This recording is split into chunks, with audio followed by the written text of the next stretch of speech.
Hello friend, Dexters classes में आप सबका स्वागत। मैं हूं जासबी।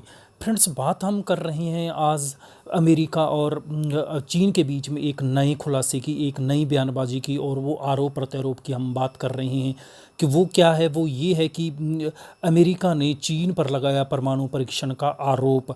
यानी कि इसके अंदर यहाँ पर आप देख रहे हो कि ये दुनिया भर के जो बड़े बड़े मीडिया हाउसेज हैं उनके द्वारा वरीयता दी गई है इस खबर को, या यूं कहिए कि इस स्टेटमेंट की बात करें, इस आरोप को बड़ी ही प्रमुखता के साथ हर अंतर्राष्ट्रीय समाचार पत्र में प्रमुखता से पब्लिश किया गया है। यहाँ पर गार्डियन की बात कर सकते हैं। गार्डियन के अंदर भी ये कहा गया है कि चाइना में have conducted low level nuclear test, US claim. तो यानी कि यूएस के द्वारा ये कहा जा रहा है कि चाइना परमाणु परीक्षण कर सकता है, और ये साल भर से ही इस प्रकार की गतिविधियां उनके जो टेस्ट स्थल है जिसकी हम बात कर रहे हैं, वो कौन सा, लोपनूर टेस्ट साइज की, तो उसके ऊपर इस प्रकार की साल भर से गतिविधियां या जारी है। तो चाइना इस प्रकार की गतिविधियां कर रहा है ताकि वो लो लेवल का जो न्यूक्लियर टेस्ट है वो कंडक्ट कर सके। तो अब यहाँ पर हम बात करेंगे कि इस टेस्ट से आने वाले समय में अंतर्राष्ट्रीय क्षेत्रगत किस प्रकार का सिनेरियो बनता है, किस प्रकार की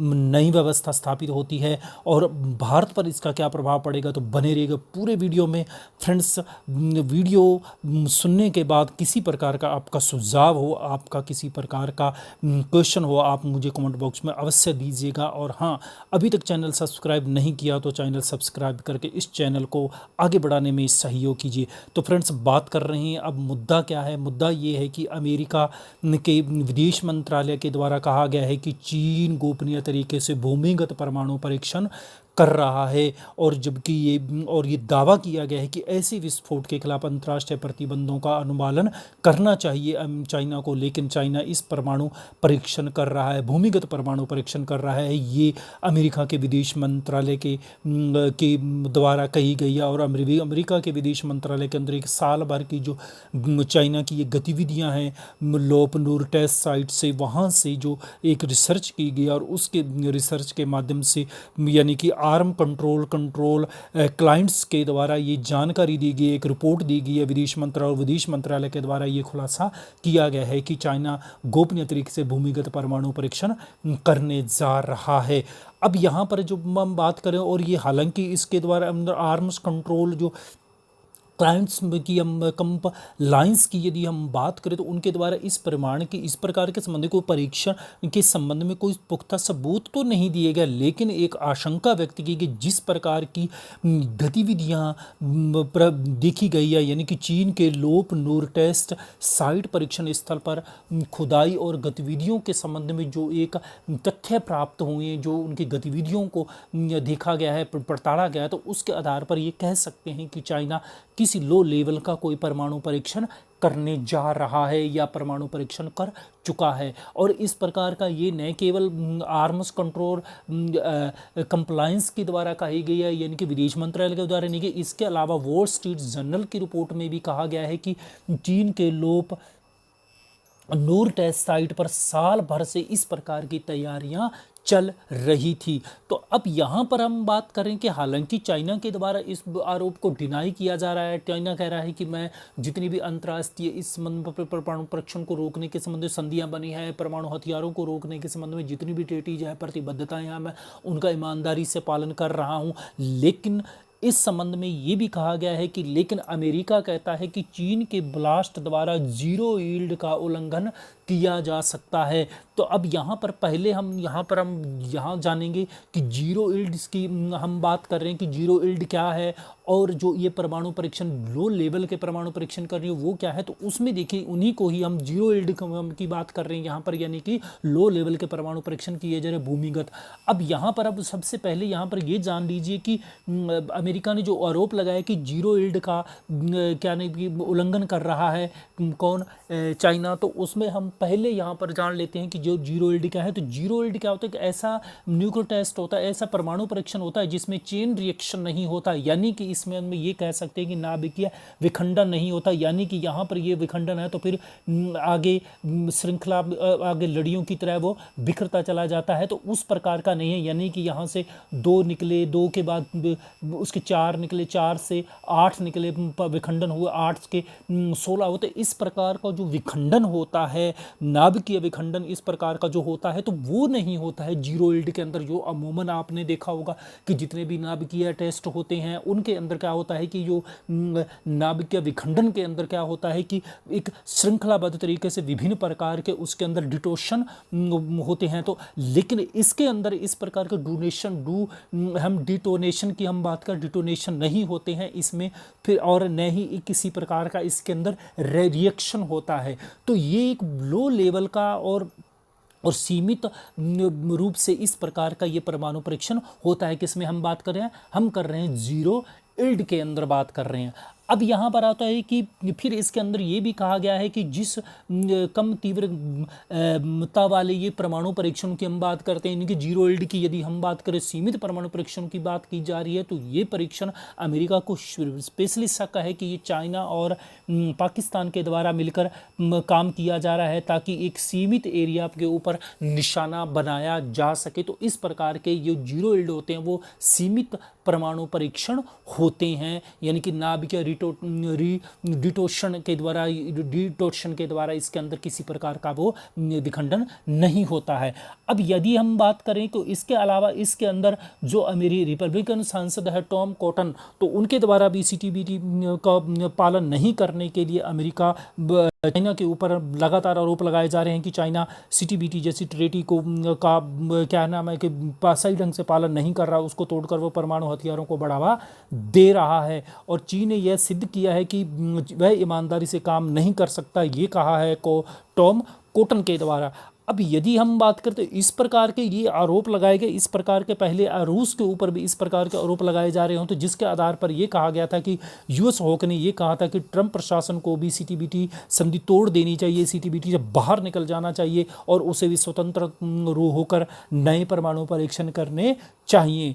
तो अब यहाँ पर हम बात कर लेते हैं कि अब यहाँ पर बात की जा रही है कि चाइना के ऊपर ये आरोप लगाए जा रहे हैं कि वो सीटीबीटी का उल्लंघन कर रहा है। तो यहाँ पर हम बात कर लेते हैं कि सीटीबीटी है क्या।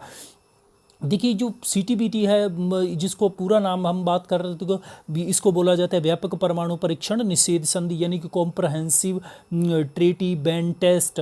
तो ये क्या है कि किसी भी जगह पर, यानी कि न पृथ्वी पर, न वायुमंडल में और न ही पानी में किसी प्रकार के परमाणु परीक्षण को इजाज़त नहीं देती, यानी कि न तो पाताल में, न जल में या न वायु में, किसी भी स्थान पर क्या है कि तीनों क्षेत्रों में ही परमाणु परीक्षण नहीं किए जा सकते, कंप्लीटली बैन करता है ये। और इस संधि पर जो साइन किए गए थे वो किए थे 10 सितंबर 1996 को, और 184 देशों के द्वारा इस पर साइन किए गए हैं और रेटिफाई 168, यानी कि 184 में से क्या है कि 168 देशों के द्वारा ही अभी तक इसको मंजूरी दी गई। कहने का मतलब होता है कि देखिए, जब ये संधि बन गई, इस संधि के बाद फिर क्या होता है कि देश साइन तो कर देते हैं, उस साइन करने के बाद वहाँ की संसद के द्वारा भी मंजूरी लेनी पड़ती है, यानी कि रेटिफाई करवाना पड़ता है। तो कहने का मतलब 184 देशों के द्वारा साइन तो कर दिए गए, लेकिन भारत पाकिस्तान और भारत पाकिस्तान और उत्तरी कोरिया के द्वारा अभी तक इस पर साइन भी नहीं किए गए हैं। तो लेकिन और 184 देशों के द्वारा, 3 देशों के द्वारा कहने का मतलब साइन भी नहीं किया गया, और 184 में से 168 देशों को द्वारा रेटिफाई किया गया, यानी कि इसके ऊपर की मंजूरी दे दी गई है, वहाँ की संसदों के द्वारा क्या है कि पुष्टि कर दी गई है। अब लेकिन यदि हम रेटिफाई की हम बात करें तो रेटिफाई अभी तक चीन, अमेरिका ने अभी तक इसके ऊपर रेटिफाई नहीं किया इस संधि के ऊपर, यानी कि इस संधि को अभी तक सीटीबीटी को मंजूरी वहाँ की संसद के द्वारा नहीं दी गई है, चीन और अमेरिका के अंदर भी। तो यहाँ पर आप कह सकते हैं कि सीटीबीटी का क्या फ्यूचर हो सकता है। तो कहने का मतलब होता है कि चीन और अमेरिका इस संधि से निकल भी सकते हैं। तो अब यहाँ पर हम बात करें सीटीबीटी ओ क्या है, तो सीटीबीटी ओ है, ये एक है कि सीटीबीटी को संचालित करने वाली एक संस्था है और इसका मुख्यालय कहाँ, न्यूयॉर्क में इसका मुख्यालय है। तो ये भी कुछ जानकारी इसके संबंध में। अब यदि हम बात करें कि परमाणु परीक्षण निषेध संधि की यदि हम बात करें तो इस संधि के ऊपर भारत के द्वारा अभी तक हस्ताक्षर नहीं किए गए हैं। जैसा कि ऊपर हमने बात की, भारत हुआ, पाकिस्तान हुआ और उत्तरी कोरिया के द्वारा हस्ताक्षर नहीं किया और भारत ने स्पष्ट रूप से इनकार कर दिया। भारत कहता है कि ये भेदभावपूर्ण संधि है। इस प्रकार से भारत भेदभावपूर्ण संधि मानते हुए इस संधि को स्वीकार नहीं करता है। क्यों? क्योंकि भारत कहता है कि ये परमाणु परीक्षण पे तो प्रतिबंध लगाती है, लेकिन जिन लोगों ने अब परमाणु परीक्षण कर लिए गए हैं, जिनके द्वारा ये परीक्षण किए जा चुके हैं, उनका फिर क्या, उनके ऊपर किसी प्रकार के रिस्ट्रिक्शन नहीं लगते हैं। और दूसरी बात यहाँ है कि भारत का जो कट्टर प्रतिद्वंद्वी है पड़ोसी देश चाइना, वो पहले ही 1964 में परमाणु परीक्षण कर चुका है, तो लेकिन फिर उससे हमारी सुरक्षा के संबंध में क्या गारंटी है, तो इसलिए भारत ने इस संधि को भेदभावपूर्ण मानते हुए हस्ताक्षर नहीं की हैं। इसी प्रकार की यदि हम बात करें एनपीटी की बात कर लेते हैं तो एनपीटी के 1968 में स्थापित थी और 15 मार्च 1970 को लागू हुई थी। 190 पार्टी या इसमें यानी कि इनके ऊपर रेटिफाई कर चुकी है, लेकिन भारत ने, इजराइल ने, उत्तरी कोरिया ने, पाकिस्तान और दक्षिणी सूडान ने इस पर अभी तक हस्ताक्षर नहीं किया और भारत इस संधि को भी भेदभावपूर्ण मानता है। और यदि हम एनपीटी की बात करें तो एनपीटी क्या है? शांतिपूर्ण इस्तेमाल को बढ़ावा देने के लिए यह संधि परमाणु हथियारों पर रोक लगाती है। कौन एनपीटी की बात कर रहे हैं? शांतिपूर्ण उद्देश्य के परमाणु इस्तेमाल कर सकते हैं, लेकिन इसकी निगरानी, यानी कि आप परमाणु परीक्षणों का शांत, जितने भी परमाणु कार्यक्रम आपके देश में चल रहे हैं किसी भी देश में, वो शांतिपूर्ण तरीके से तो उसका यूज कर सकते हैं, लेकिन उसकी निगरानी अंतर्राष्ट्रीय परमाणु ऊर्जा एजेंसी के द्वारा की जाएगी। जिस प्रकार हम भारत के अंदर बात कर सकते हो तो भारत ने पहली बार 18 मई 1974 को परमाणु परीक्षण किया था पोखरण के अंदर, और दूसरी बार 11 व 13 मई सन 1998 को परमाणु परीक्षण किया था। तो उसके बाद भारत ने कहा था कि हम इसको शांतिपूर्ण तरीके से इनका प्रयोग करेंगे, हम आगे से कोई परमाणु परीक्षण नहीं करेंगे, और पूरी दुनिया के तमाम एजेंसीज को, तमाम देशों के लिए दरवाजे खोल दिए थे कि आइए और हमारे कार्यक्रमों की कभी भी आकर परमाणु संस्थानों की आप का निरीक्षण कर सकते हैं, उनका पर्यवेक्षण कर सकते हैं, और हम किसी भी प्रकार के सैनिक गतिविधियों में इसको शामिल नहीं करेंगे, हम सिर्फ और सिर्फ शांतिपूर्ण कार्य में इसका प्रयोग करेंगे। तो अब यहाँ पर हम बात करते तो इसके ऊपर भी भारत के द्वारा इस संधि पर हस्ताक्षर नहीं किए गए हैं।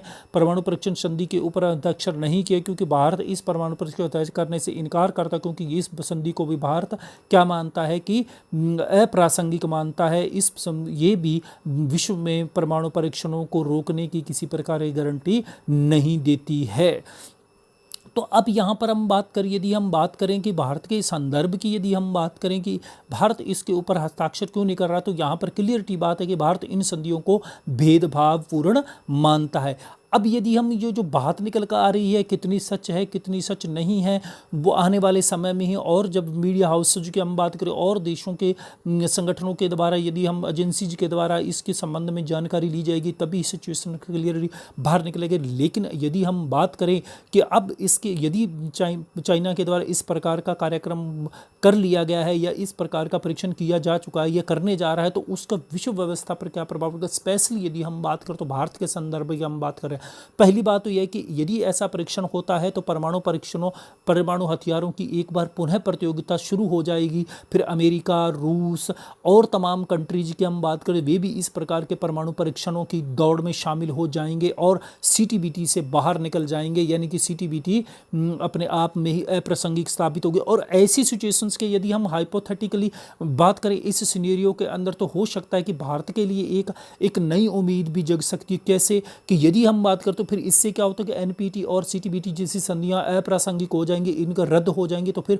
उस समय उसके बाद एक नई व्यवस्था स्थापित होगी, एक नया ऑर्डर डेवलप किया जाएगा जिसके अंदर भारत की प्रमुख रूप से भूमिका बढ़ सकती है और भारत को कुछ और भारत के हितों को स्पेशली ध्यान में रखा जाएगा। तो इस प्रकार की एक हाइपोथेटिकली संभावना ही व्यक्त की जा सकती है। आने वाले समय में किस प्रकार की विश्व व्यवस्था स्थापित होती है वो तो आने वाले भविष्य के गर्भ में ही बात छुपी हुई है। तो उम्मीद है कि यहाँ पर कुछ नया जानने को मिला होगा। वीडियो फ्रेंड्स, यदि आपको पसंद है तो लाइक कीजिएगा, शेयर कीजिएगा, नहीं पसंद है डिसलाइक कर लीजिएगा। डिसलाइक क्योंकि ये कमेंट बॉक्स में अवश्य बताइएगा। वीडियो सुनने के लिए बहुत बहुत आपका